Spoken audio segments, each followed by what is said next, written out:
Broadcasting live on YouTube, Facebook, and X. Here's your host, Andrew Romanella. Okay? Like, just get the hell out of here. Nobody cares what you think if you're not a Mets fan.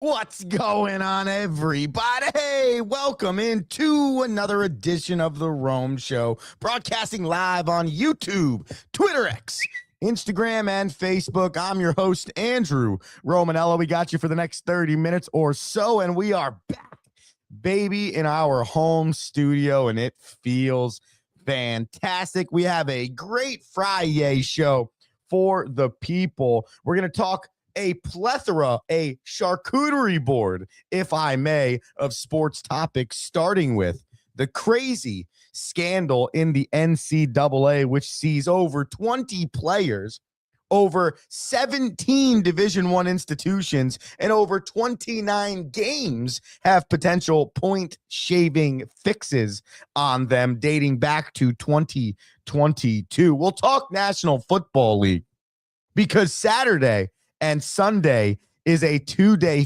fest of NFL playoff football. Two games on Saturday, Broncos, Bills, Seahawks, 49ers.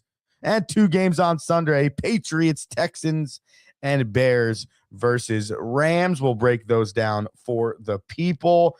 We have a number retired in the National Hockey League, the second one this week.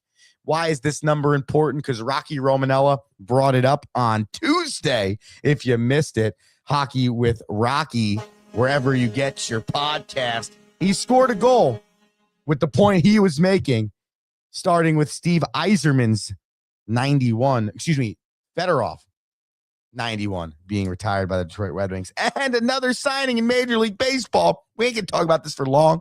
We're just going to give you our thoughts on where that player went and what that could mean for salary cap in baseball. Yes, a busy show. No, we're not sad about it. Yes, you can get in on the action. YouTube.com/the Romanellas. That's YouTube.com/the Romanellas. Hit that subscribe button for us. We love the subscribers. Facebook.com/the Rome Show and Twitter X and Instagram, The Rome Show 1. That's The Rome Show. Then the number one comment. Let us know your thoughts. So, in the NCAA, a major bombshell dropped yesterday in terms of the indictment against gambling, and not just sports, but college sports. This arguably is one of the worst ones to drop against players in the NCAA. And here's what happened, okay? Since 2022, all right, starting in, which is wild to say out loud, the Chinese Basketball Association, all right, there was a group of point shavers that was starting to run a little bit of a scheme to find some players in the Chinese Basketball Association who they could bribe to fix games, for a financial benefit. As I've said before, this is something that has been going on for over hundreds of years in sports, okay? Dating back to the early 1900s with the Black Sox scandal and Shoeless Joe Jackson. Arguably, 120 years later, still one of the most significant point shaving scandals in the history of professional sports. But we're not going there. Starting in 2022, this organization in the Chinese Basketball Association starts to get their hands wet. Well, that then trickles to the mid-major collegiate basketball circuit, okay, with which nearly 29 or more games over the last 4 years were affected by this fix, okay? Over 17 NCAA teams okay, at the Division I level are potentially involved in this lawsuit. Nearly 20 players currently in the NCAA have been indicted in this report. The bribes for these players were between $10,000 and $30,000. Okay. And I got to be honest with you, this is a wild story. Okay. Pete Thamel was tweeting over the weekend to give us some type of an idea as to what went on. Among the wagers listed in the indictment, approximately $458,000 on Towson to beat UNCANT, okay? Approximately $424,000 on Kent State to cover the first half spread against Buffalo. $275,000 on South Alabama to cover the first half spread against Southern Miss, and so on and so forth. I mean, the first problem here is, and I'm not giving you the book on putting the fixes on, but if you're putting heavy money on a mid-major college football game, college basketball game, whatever the case is, if you're putting $400,000 on Towson, there's going to be red flags. Like, I don't care where you are, what it is. You could be at the home of sports gambling in Las Vegas, the headquarters of creating lines for college basketball. If you put $256,000 on Northern Kentucky to cover the first half spread against Robert Morris, you're going to get caught. Okay? There are levels to this, right? If you're going to go and try and beat the gambling system, you can't do something that is going to spark the greatest red flag. You go and put $10,000 on Robert Morris in the first half, maybe a different animal. How about this one? A wager $168,300 on the Guangdong Southern Tigers. Attempted a $50,000 wager at a casino in Kentucky on Southern Mississippi to beat Alabama State. I mean, this is just dumb. And for people that don't know, okay, Vegas has an average for each game, okay? Essentially, a dumb waiter to tell them, wow, we are really below the betting numbers here, or wow, what the hell is going on? We are way above the betting numbers here. So when you come in to a casino, actually, I don't understand where this person is putting down hundreds and $200,000 and $300,000 bets.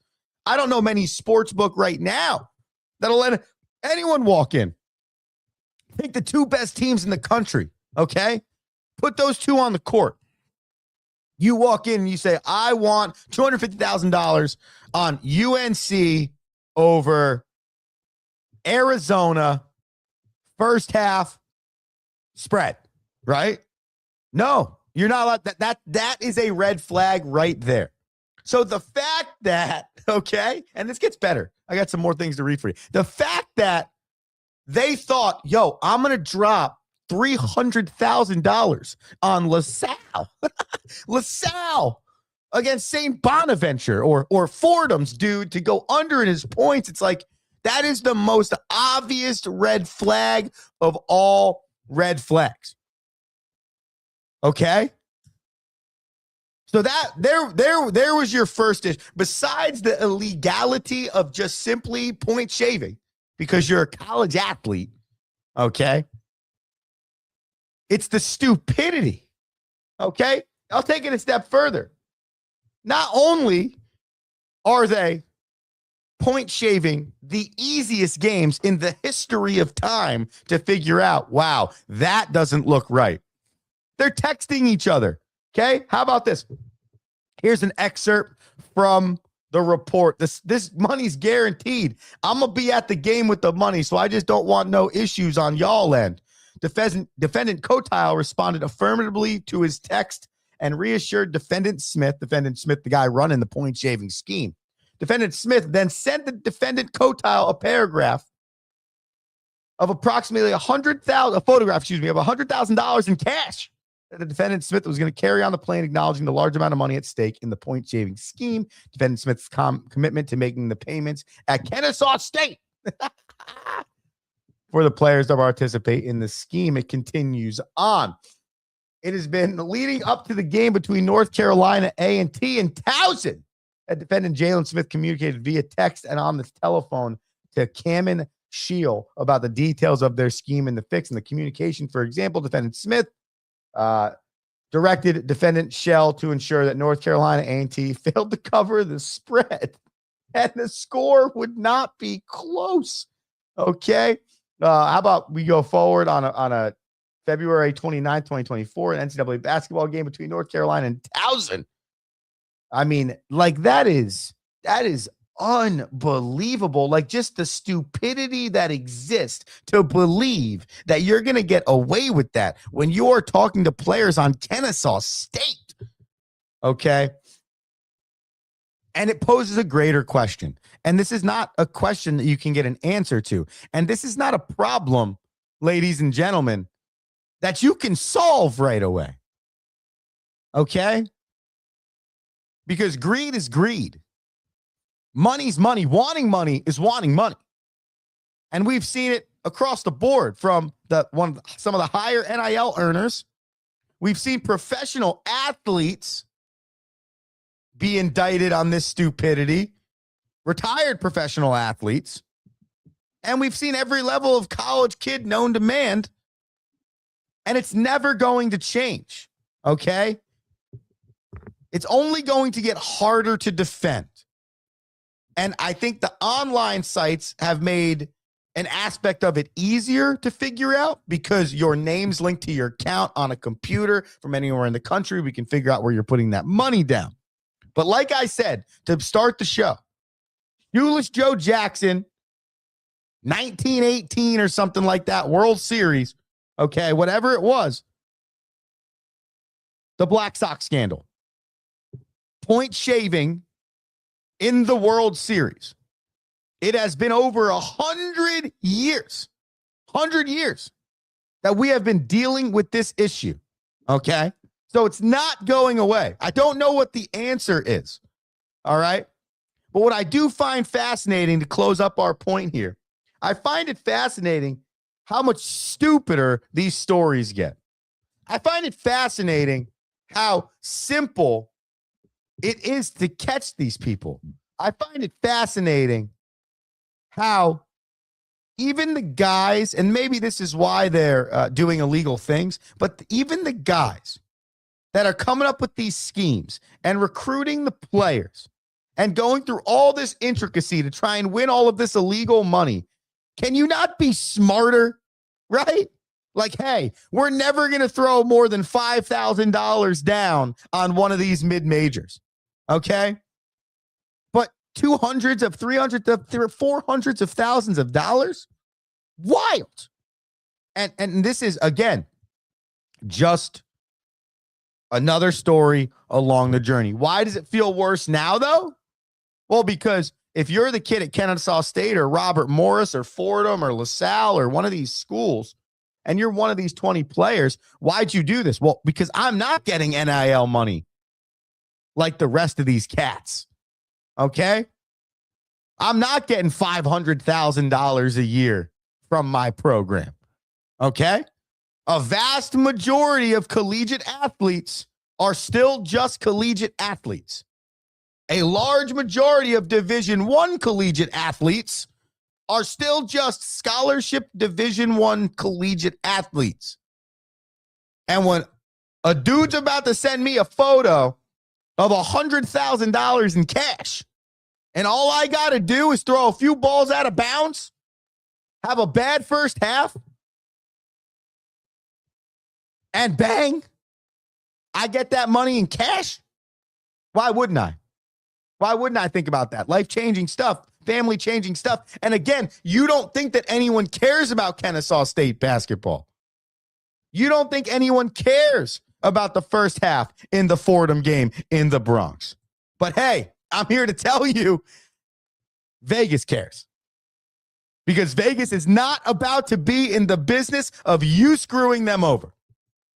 Vegas will not be screwed by you. If you beat Vegas, they'll high five you and they'll give you their money.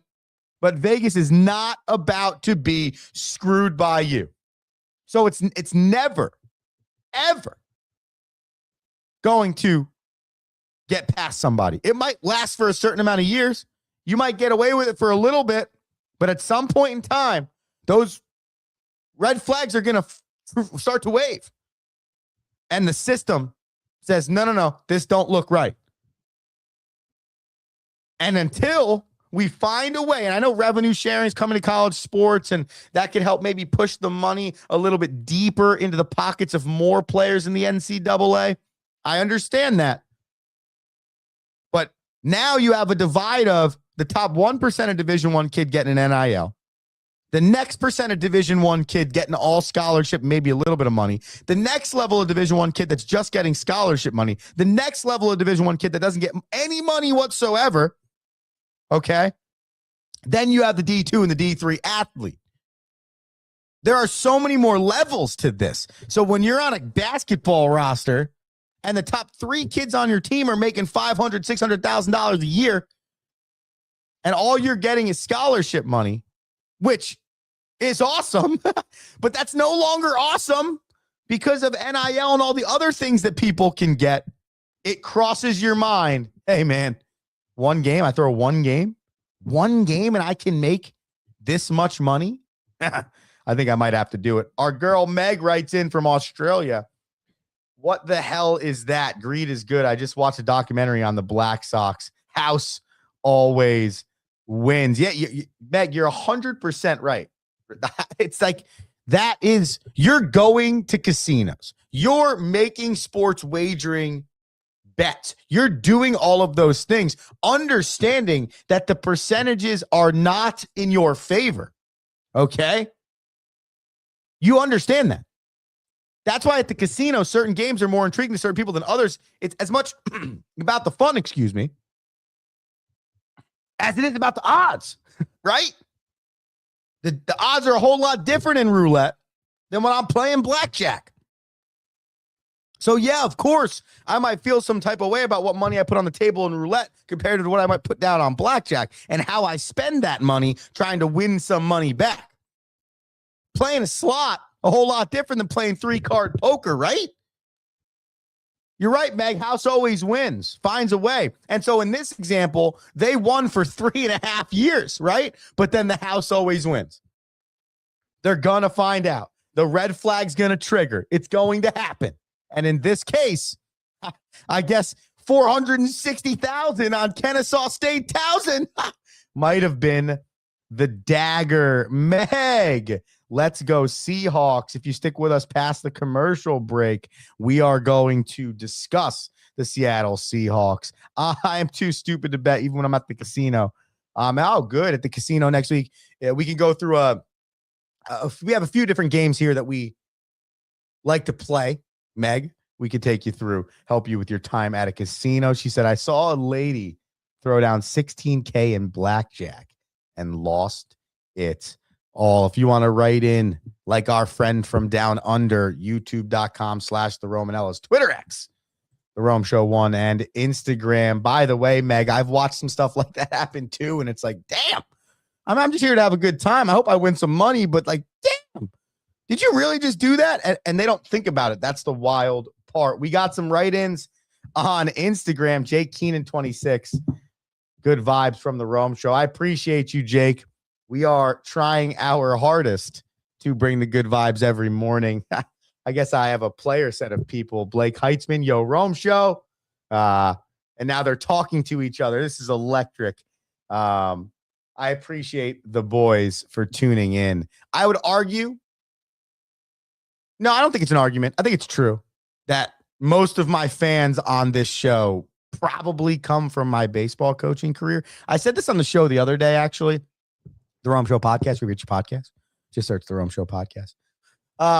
When I went to the baseball coaches convention, I couldn't believe how many people were like, yo, the show, the show, the show, right? And so you see all that and you're like, oh, they must have seen it on Instagram or Twitter or whatever the case is.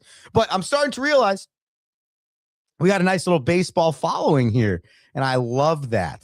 And I appreciate that. Jake, Blake, Meg, anyone else that is willing to spend some time and write into the show, I freaking appreciate you. We got to take a commercial break, though, because I won't be able to pay the bills if I don't play my commercials. So we'll be back in a minute to talk National Football League. We got 4 games to break down for this weekend. One might say it's Whatcha watching. You'll have to find out back after this.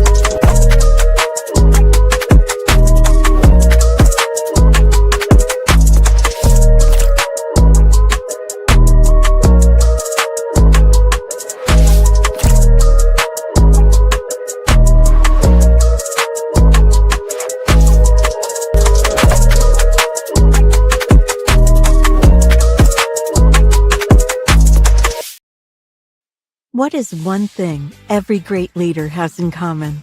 They challenge their people to not stop at the first right answer. Tighten the Lug Nuts is a leadership book that will teach you how to move past the first right answer with entertaining and detailed examples founded in real-world concepts and experiences. Accelerate towards your professional goals with Tighten the Lug Nuts, one of the best leadership books available.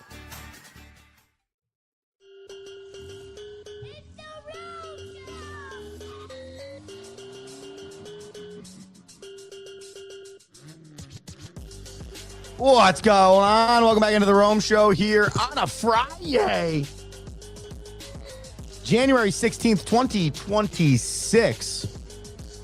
Happy birthday to my guy, Arlen Freeman.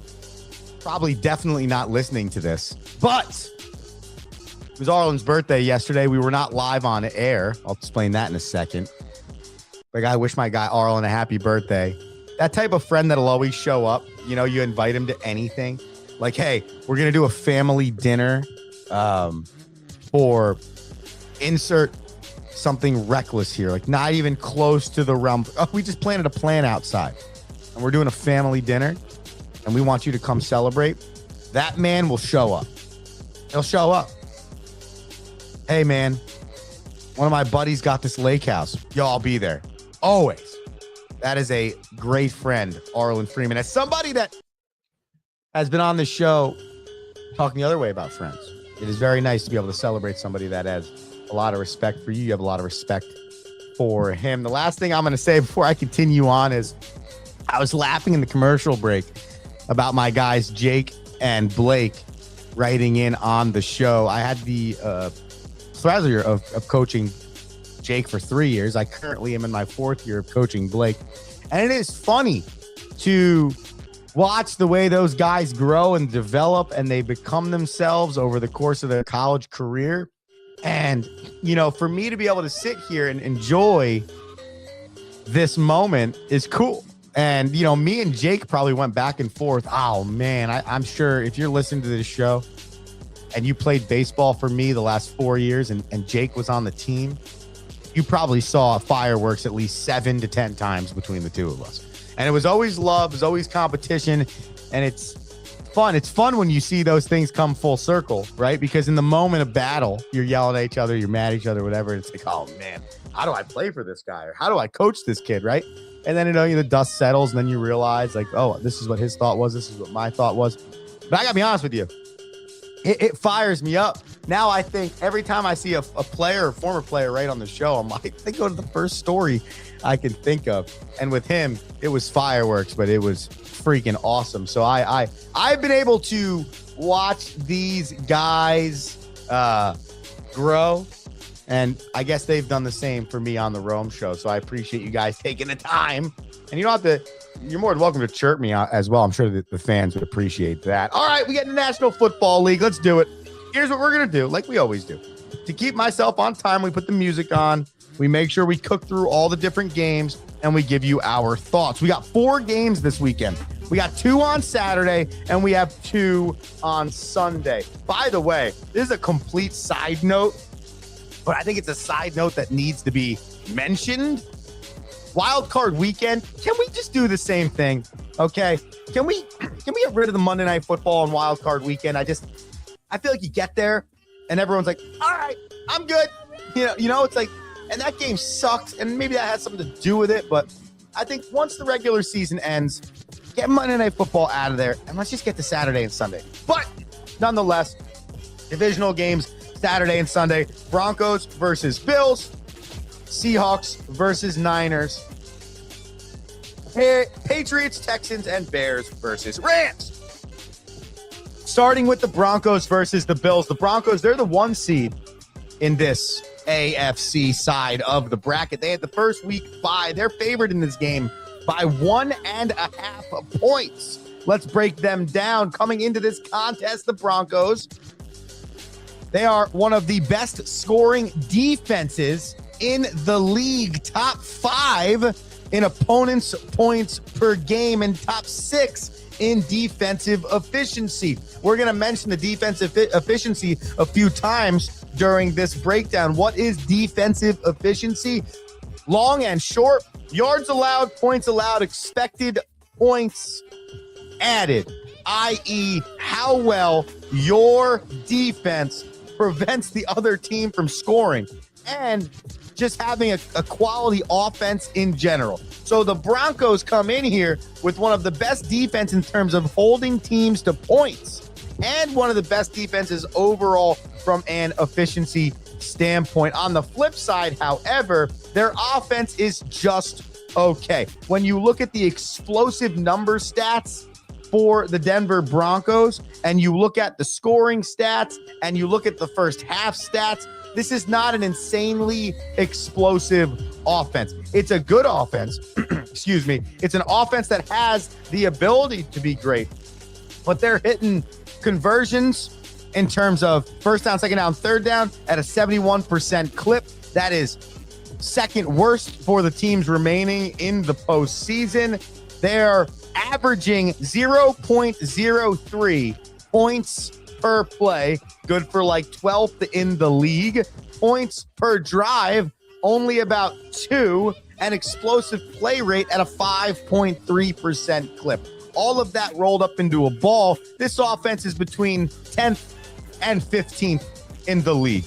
I have no questions here outside of the quickness with which they can start. I think the offense can be really good, but they're going to be led by their defense. On the flip side, that defense has to slow down the dude, Josh Allen, because Josh Allen is the best quarterback remaining in this postseason. The Buffalo Bills, they went in last week to Jacksonville. They defeated the Jags with the highest scoring offensive units, one of in the National Football League, ranking top 5 in touchdowns during the regular season with 62. They're also top 10 in terms of passing efficiency when it comes to Josh Allen throwing the quarterback. The only problem, though, is their defense gives up points. Okay, their running defense is atrocious. All right, but it doesn't necessarily come to a head here because it's not like the Denver Broncos have a world beater of a running game. 2 key points to figure out who's going to win this football game. Number 1, can Bo Nix outplay Josh Allen? I'm going into this game believing that Josh Allen is the better quarterback. I'm going into this game believing that Josh Allen is going to outplay Bo Nix. That's not a slight on Bo Nix. That is a compliment to how good Josh Allen is, okay? And you're giving me Denver at the 1.5. That's the thing, okay? Vegas is already telling you that Buffalo has a serious chance on the road, okay? And if Josh Allen is the better quarterback when the dust settles, that is key number 1. Key number 2, okay? Because it seems to be a better offense versus better defense clash, okay?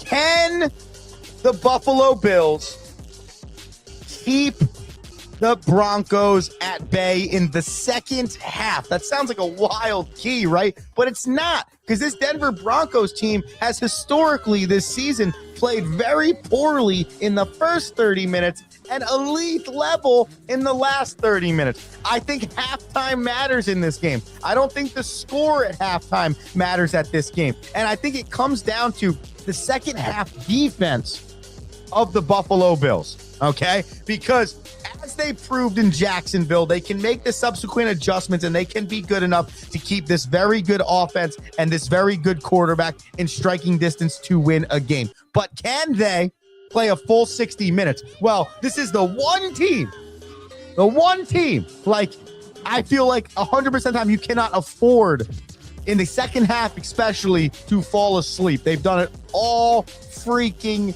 year. So Josh Allen versus Bo Nix and the second half defense from the Buffalo Bills. You could add to that and say how the Denver Broncos start, but I don't think this Bills defense is good enough that if the Bills are up 17-3 heading into halftime, that doesn't scare me at all if I'm the Broncos. So second half defense from the Belitos and Josh Allen versus Bo Nix. I'm taking the Bills 27-24 on the road. Give me the Bills and give me the +1.5. It's essentially a pick 'em. The Seahawks, Meg. Let's go 12th man, the Seahawks.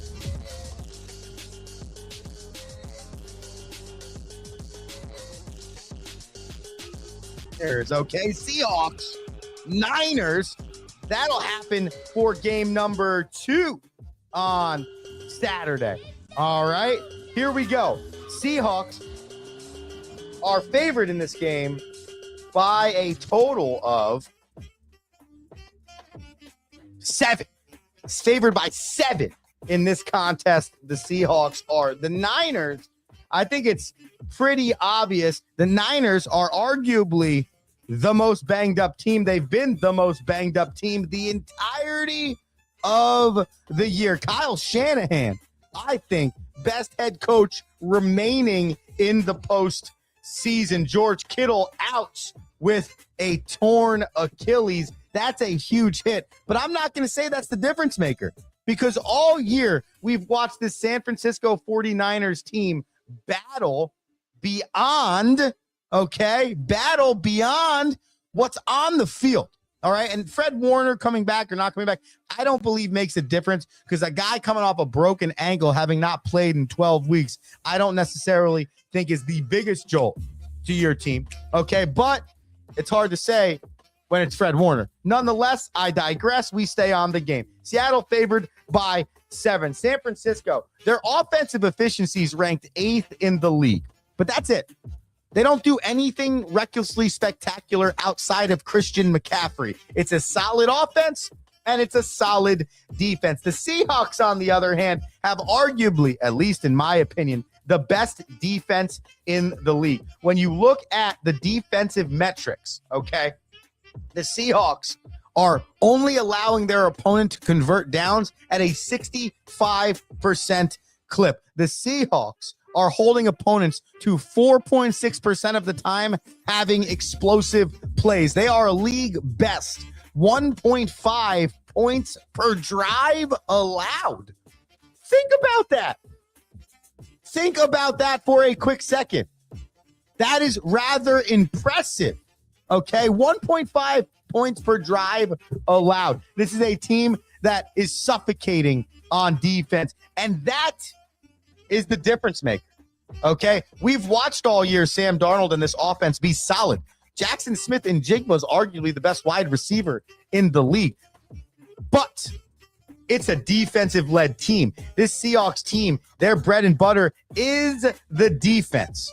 Okay, that's just a fact. So I think no matter what, this is going to be a more low-scoring game than anything else.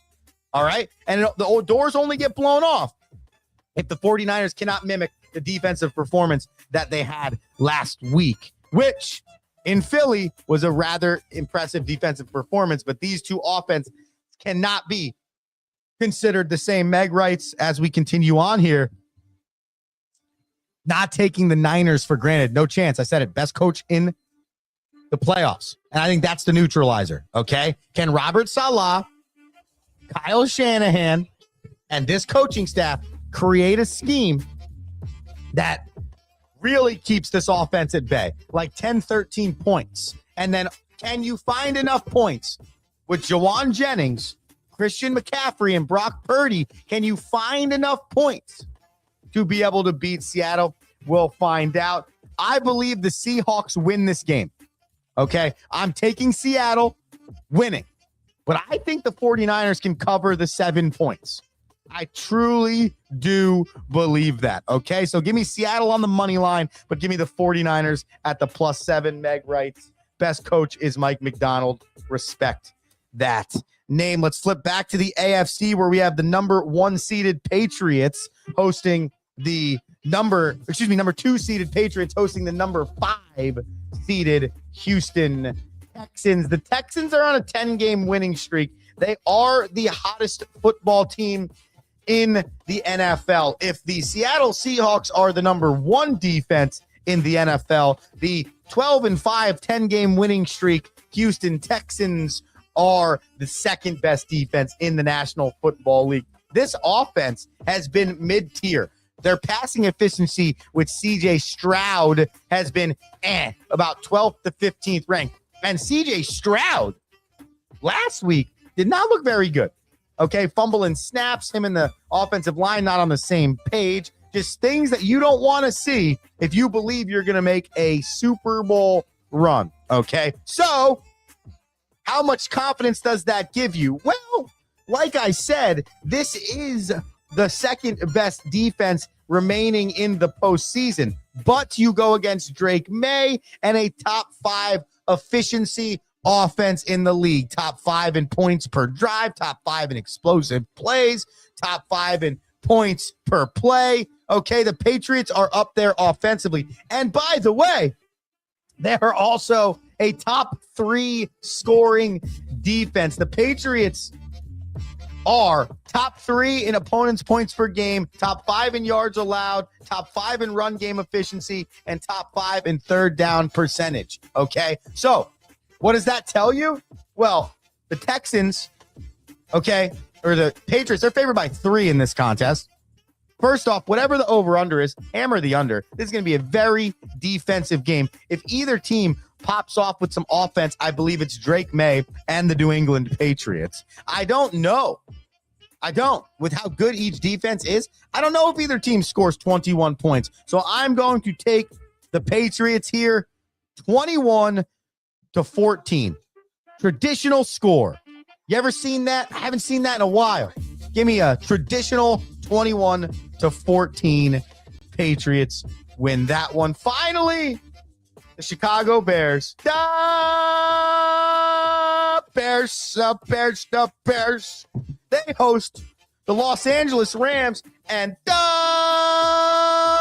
Bears are underdogs. Yeah, underdogs. The Rams are 3.5-point favorites in this contest. I don't know if the boys from the bar would be happy about that, because I understood it as it's Ditka versus a Hurricane, and I'm taking Hurricane Ditka. You know what I'm saying?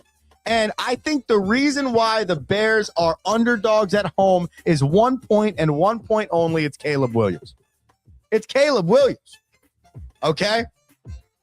Has he done things well? Absolutely. Your team's not the number 2 seed in the NFC, winning a first-round playoff game, hosting a playoff game in the second round, coming off the year that they had last year, if you're not a good enough quarterback.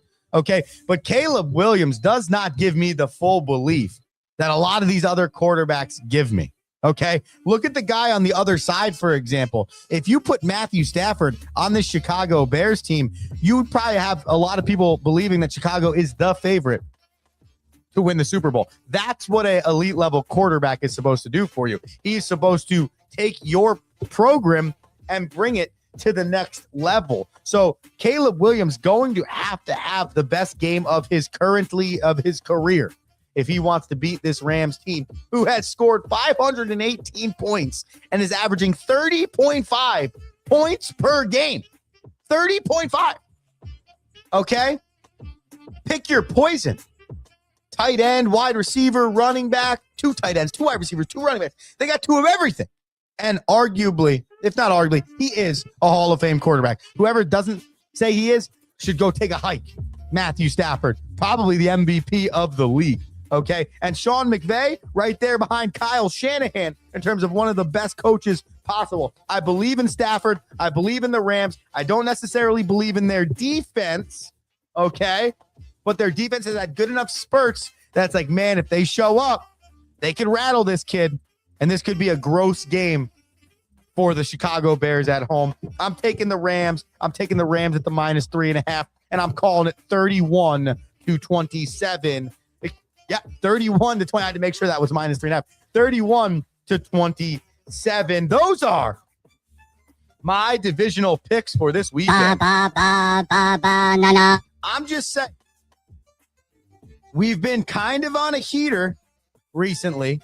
All right, now it's been a lot of the hammer, less bananas on the bushel than more bananas on the bushel, but the feelings have been very positive when it comes to the bananas as of late. So I'm just saying, okay, if you got to go remember those picks, the Rome Show podcast, if you ever listen to your podcast, you might be winning yourself some money. Megan's still here writing. She hates the Pats.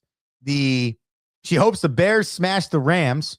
And yes, which is arguably my favorite write-in she's ever had, which is just yes. If you want to write in, by the way, like our girl Meg from Down Under, okay, youtube.com/the Romanellas, Twitter X, Instagram, the Rome Show 1, facebook.com/the Rome Show. A few stories to get to here before we end the show today.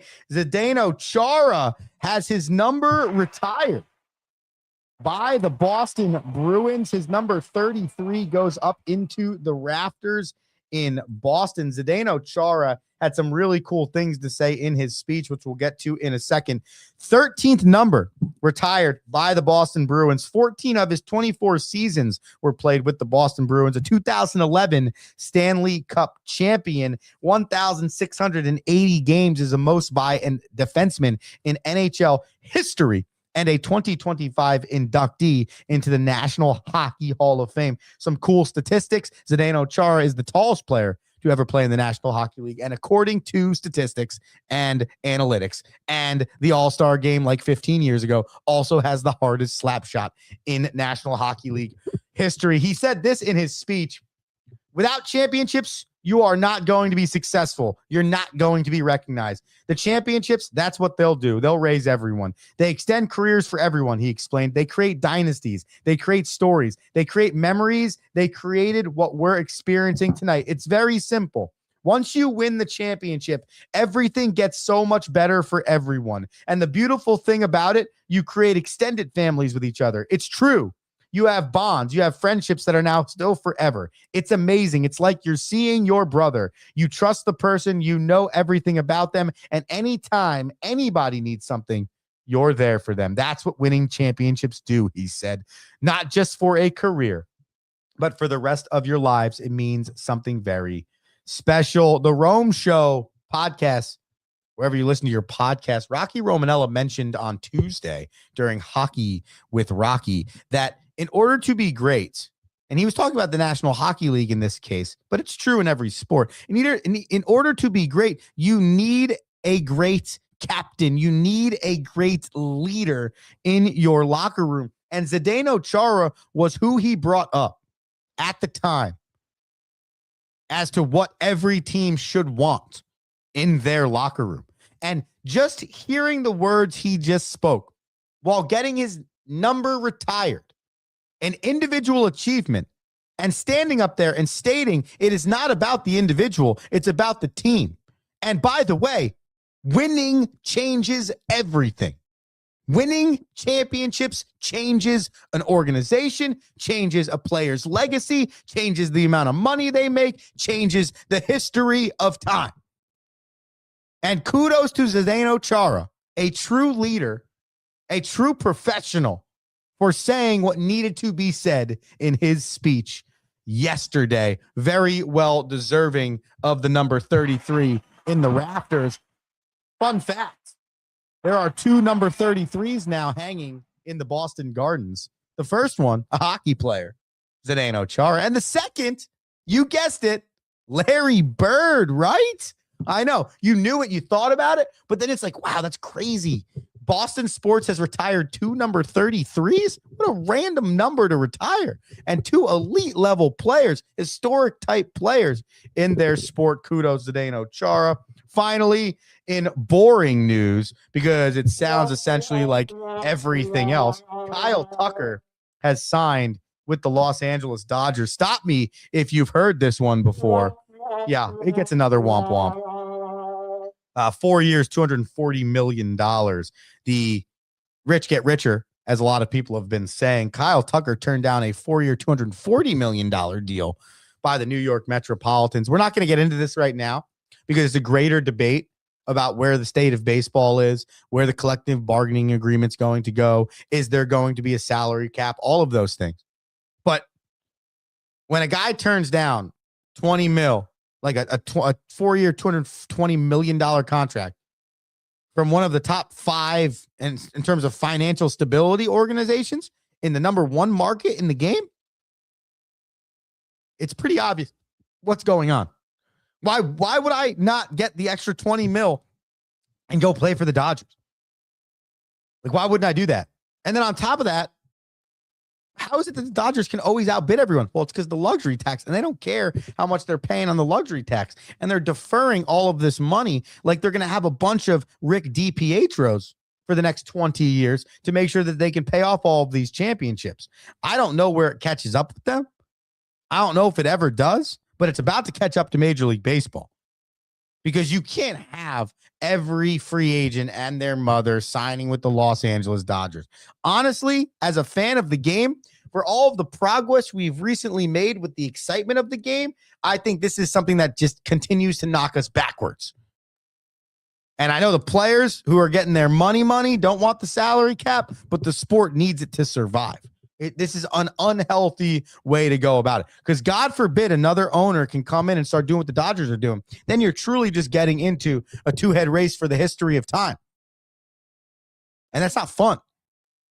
And it also is gross to be a fan of any other team right now. Thank you for tuning into the Rome Show. Thank you to Megan, Jake, and Blake. Oh, that rhymed. For writing in. I appreciate everybody that tunes into the Rome Show. I always let you know before we leave on a Friday. What you watching? Keeping it pretty simple. We're going with the National Football League playoffs. Here's your schedule for the weekend. As we mentioned, Broncos first, Seahawks second on Saturday, Patriots first, Bears second on Sunday. Ladies and gentlemen, it has been a blast. Next week, we have an exclusive interview coming your way with the head baseball coach at Marymount University, Mike Cassidy. I'm excited about it. We talk about football. We talk about college football, quarterback play, Division III sports, everything on the table with Mike Cassidy. Need to tune in, need to be subscribed to the Rome Show to catch that next week. I'm super excited for that one. It's Andrew Romanella. Everybody better have an electric weekend. And if they don't, just remember the Rome Show at 7:05-ish on Monday will change your feelings. Andrew Romanella, until Monday. Peace.